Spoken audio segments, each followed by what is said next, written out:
Hi, blessed people, welcome. My name is Natalie. I hope you will just please touch the subscribe so Button. you can get to know my family a little better. We are a family of five, and we like to be known as Jamaican. We love Jesus, and Jesus loves us back.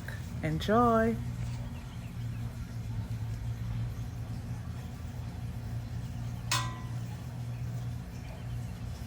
I'm getting some cilantro so that I can make cilantro and lime rice. Rice is something that my family eats very often, so I try to spice it up a little bit by doing a little different stuff so that my kids will enjoy it more and they don't get bored. And I also like to find any reason or excuse to get out. Even though some of the time my kids are outside with me, it's like it's not like when I'm inside and I'm intense all the time trying to make sure they're okay. Here I have a pork ribs that I had defrosted from last night. I was to do it in the evening yesterday, but I was too tired to season it. And I like to make sure my red meat are done like 4 hours in advance, if not overnight, the least 4 hours. For like chicken, maybe an hour, but for my red meat, I like it at least 4 hours. So I'm gonna do this. I'm gonna wash it down and season it to have it with my cilantro and white rice.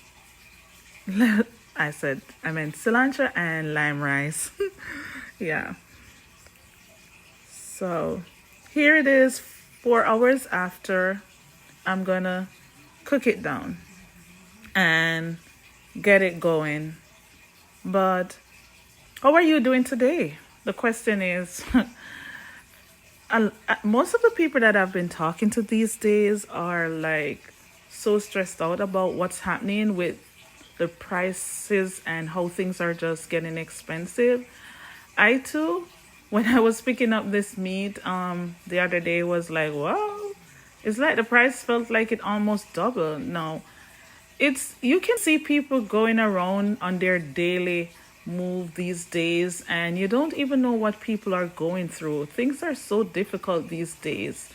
People are like not having the same normal stuff in life, like just having a comfort of a roof and food.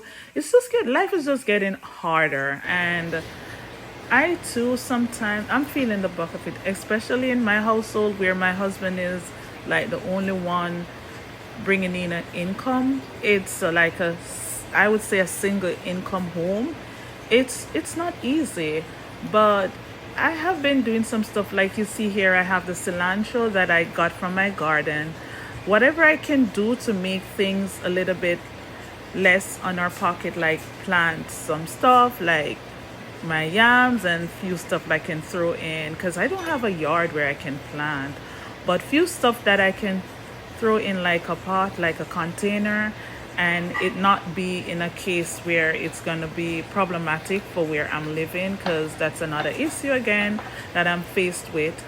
No, it's not all the time I get all my herbs and spices from the garden too. Some stuff I'll buy, but the majority of stuff like I use to do my meals, like my herbs and stuff, my spices, I at least try to put those in container. It does help. It takes off some of the financial burden of my husband or my household, so to speak, because his burden is my burden, and our burden can become the kids' burden. Because there is just some things that would be so much easier or better if right now where I was in a different setting that I could freely plant some more stuff that I use daily in my kitchen, because I do have the skill set and my husband even more. So it would be better if I was able to do so. But nevertheless, we have to work with what we have.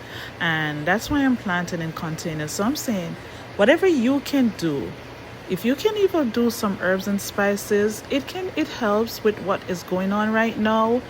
If you can even do that to just take off some of the financial burden, because it's not going to get easier. It doesn't look right now. I want to say God forbid, but to me it doesn't look like prices are gonna reduce. When have we ever seen prices reduce?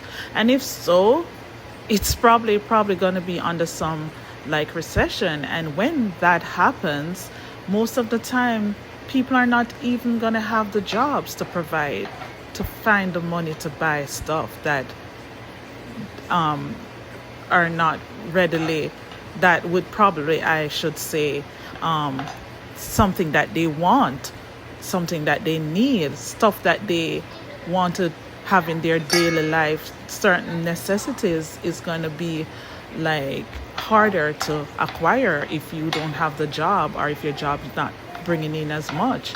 So I'm just saying that to say this, whatever we can do, and if there is someone you see looking like need some help, whatever you can do to assist without letting someone feel shamed or like belittled, you can do so. We can be kind without shoving it in someone's face like, I'm doing this for you. And even a word of encouragement to lift someone up, let them know that even what, it doesn't matter what they're going through, that there is a light at the end of the tunnel. You know that God, this too shall pass, and God always find a way out for us no matter what. All we have to do is seek him and knock, and he'll open. And these aren't just words, this is my daily testimony. This is my daily walk. I've been in so much circumstances before where I didn't know where to turn to, and God turned things around for me.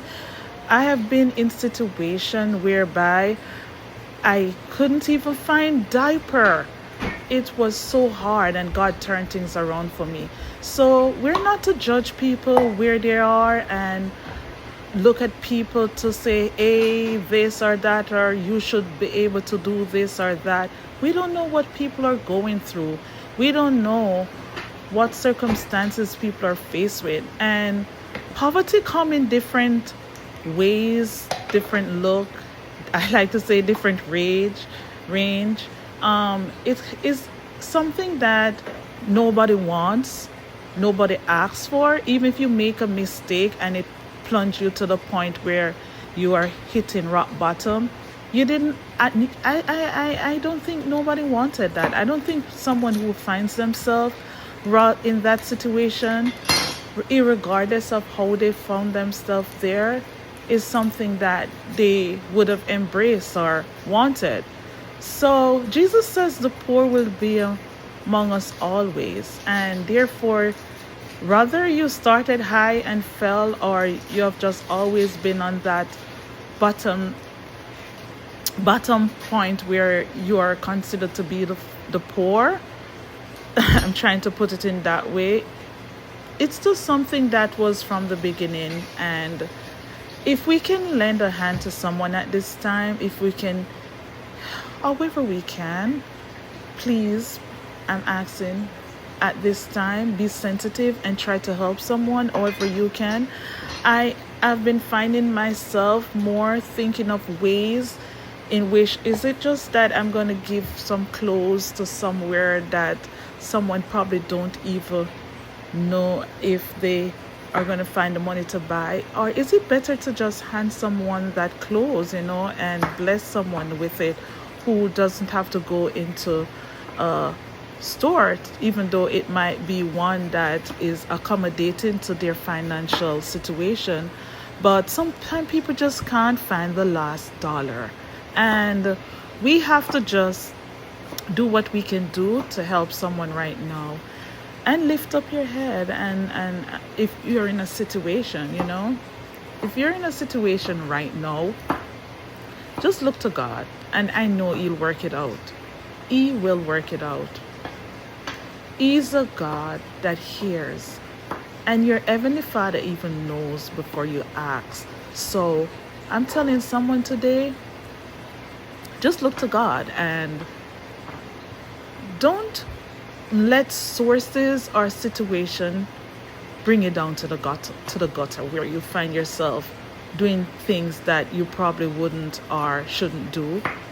Because sometimes life has a way of doing that where it pushes us in a corner where we feel like, hey, we have to do this or we have to do that. No, don't let the enemy pushes you in that corner.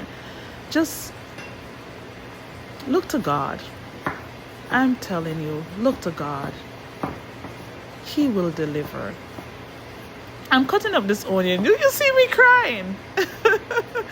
I haven't had this experience in a long time whereby I found that I was tearing up from cutting up an onion. I even had to stop, and I could, yeah. Oh my God. And I worked in the cooking industry for a long while, whereby I used to cut up onions and stuff sometimes. And I'm telling you, it has never been like this. At one point, even though I was a baker, I used to work in the baking department. I would go over there because my dad was the executive chef there, and assist him sometime to get it done. And I'm telling you, I think they told me of a trick that they would do to prevent the onion from, was it something with water, run the water? I don't remember. To tell you, I haven't had the need to do it, so I don't even remember. But I guess this onion is just good.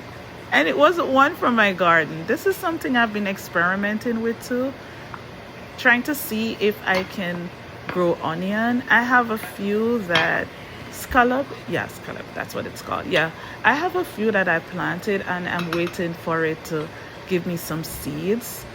But until then, this is one of the things that I would really like to plant if I am successful with getting those seeds. I have some seeds that I have for a long time too. I probably need to plant out those seeds that I bought for a while and see how it works. Yeah.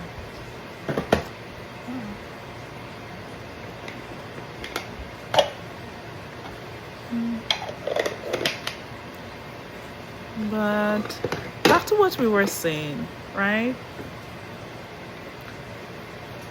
It's not whatever you can do. For me, I try to get my stuff at I always buy my stuff in bulk. When I used to live over by the north, I used to get my stuff by Azori.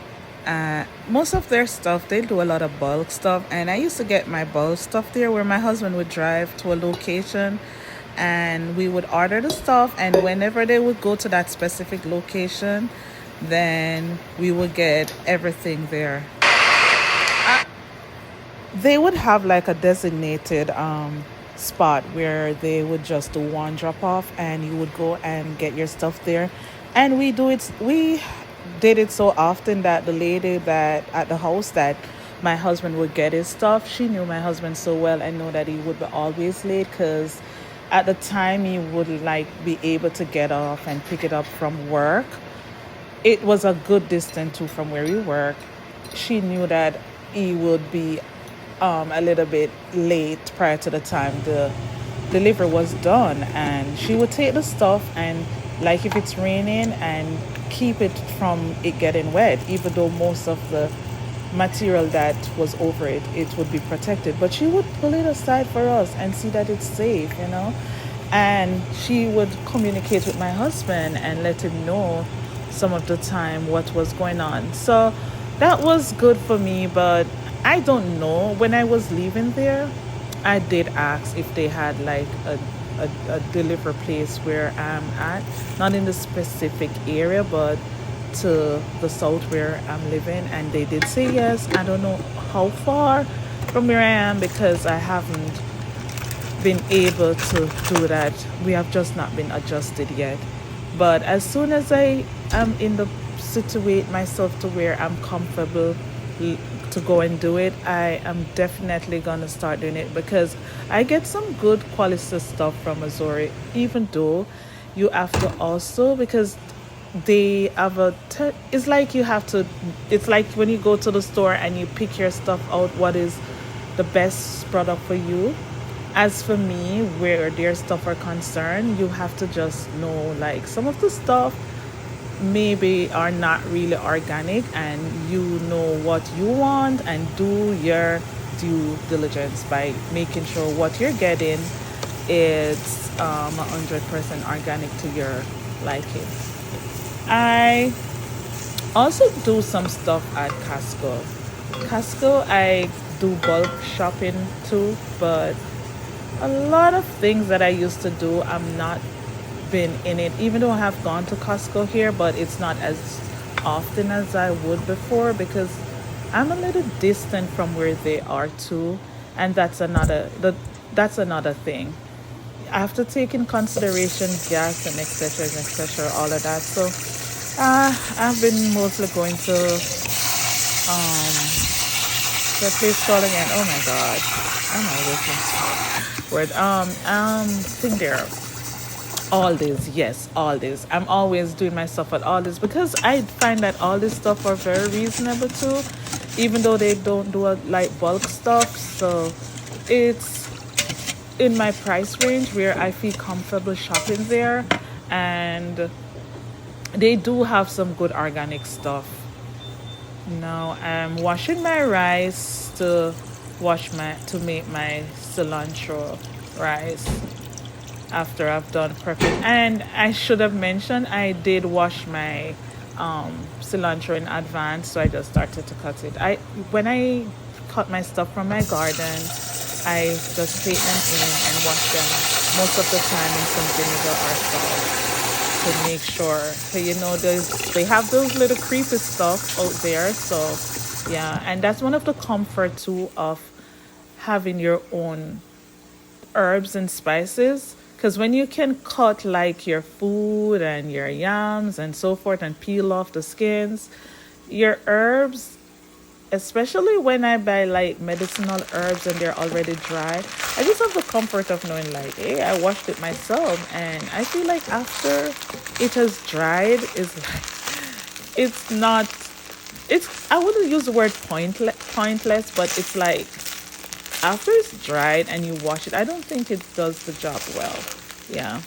And so you know what you're eating, you know what you're putting in your mouth. You know that, okay, I've washed it and it's clean enough to my standard.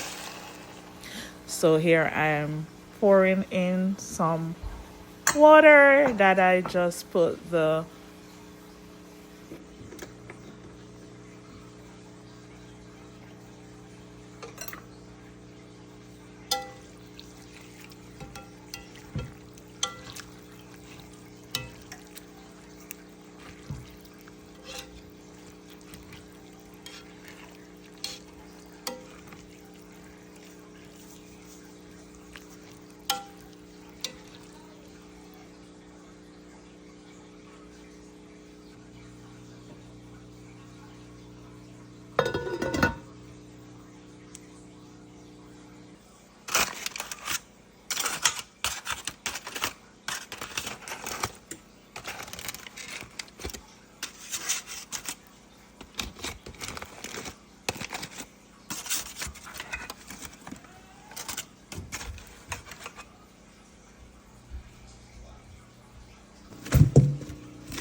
As you can hear, my kids in the background.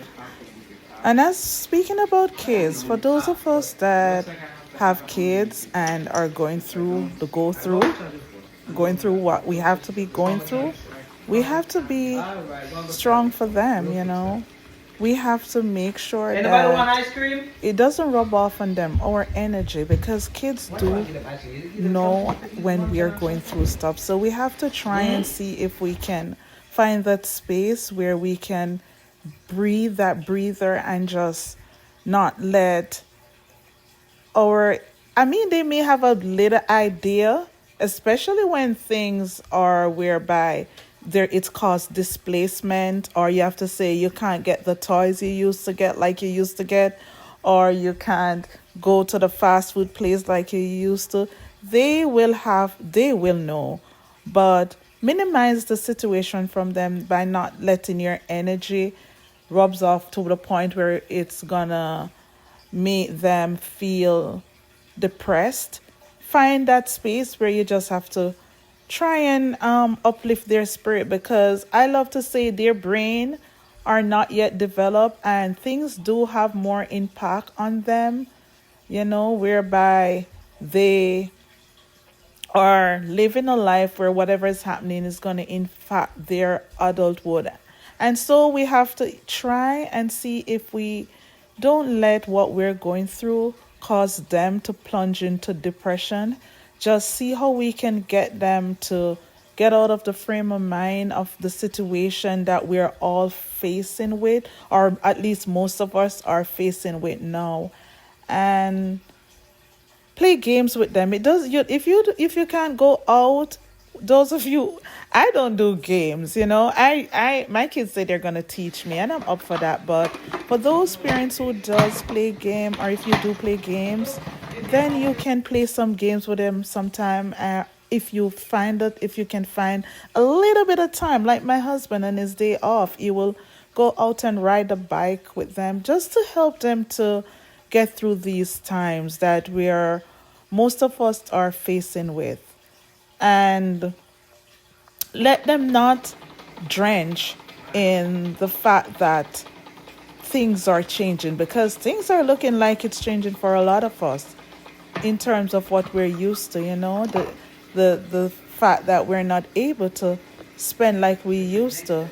But I like to say it is what it is, and this too shall pass, you know.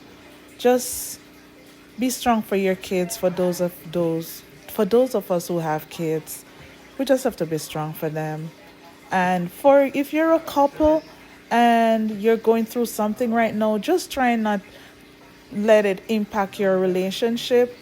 Don't let it cause you to hit out on each other, because the strain of your financial burden, it can do that to a relationship. It can do that to your marriage, and it can do that to friendships, because sometimes you don't have the energy to be there for your friends like you used to just hear their situation, what they're going through when you're going through your own.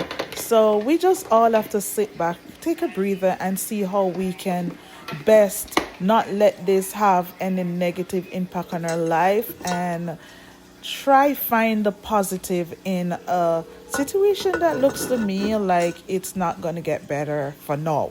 That is, even though this too shall pass, because I believe solemnly that no matter what is happening in the times we're living in, God is going to work it out some way, somehow. Maybe not soon, but later. I took my meat out, and look, it's looking so good. It looks good. I'm pleased with myself, and I got the salad going. I'm so sorry for not having the finished meal on a plate for you, but I thank you so much for watching, and I lost the footage. That's just it. I'm sorry. But I am thankful for each of you that stood out, that stayed to the end of this video. I appreciate it. And hold your head up, lift up your head, and be strong.